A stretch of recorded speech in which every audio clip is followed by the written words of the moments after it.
Once upon a time, there was a little blue book about a group of little blue creatures called the Smurfs. This one isn't aimed at the kids, however. Its author, Antoine Bueno, grew up reading the famous Belgian comic strip, and now, an academic at a Paris university, he's returning to Smurf Village with a very different viewpoint. He characterises Papa Smurf, Smurfette and the rest of the gang as racist, sexist, anti-Semites.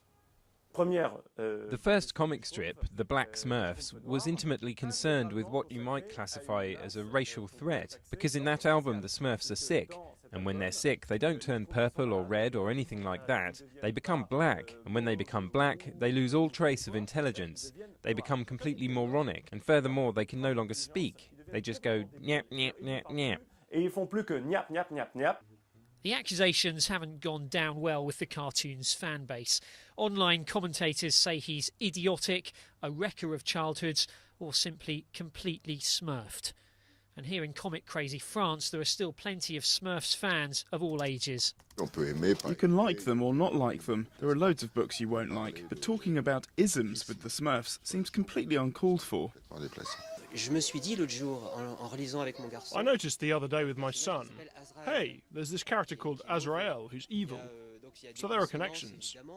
Now you could say, oh, he did that deliberately, but you know, watch any American TV series and all the baddies are from Central Europe. Watch any Hollywood blockbuster and the bad guys are black or dark-skinned.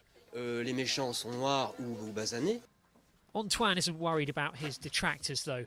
While his book is aimed at adults, he admits there's a certain playground humour underlying his thesis. My approach is simply to have fun, to keep having fun with the Smurfs, but in a different way. You can keep enjoying them as a kid, and you can also enjoy the Smurfs as an adult by deconstructing them, and it's certainly not a condemnation. With a new US-Belgian Smurfs movie hitting cinemas later in the summer, a new generation of children could now be set to discover the Blue Pixies.